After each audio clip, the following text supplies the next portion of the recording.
सांगड़ मां वाक़े ख़बर ॾींदा आलम डिस्ट्रिक्ट रिपोर्टर महमूद कायम खानी जी रिपोर्ट मुताबिक़ टंडो आदम में CIA पुलिस सांगड़ जी कामयाब कार्रवाई। जिस्म फरोशी जे अॾे ते छापो, अॾे जी नायका समेत 8 जवाबदार गिरफ़्तार।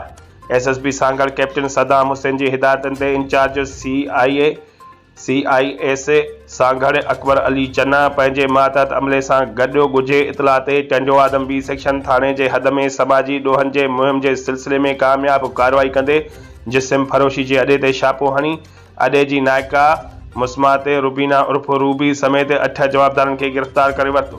गिरफ़्तार जवाबदारनि में रूबीअ जो मुड़ुसु वकील अहमद मज़हर अली, रशीद एहसान अली, अहमद आफ्ताब अली ऐं मुस्मात सवेरा शामिल आहिनि। छापे दौरान 3 मोटरसाइकिलियूं, 19,000 रक़म खां वधीक जो सामान बि हथ कयो वियो।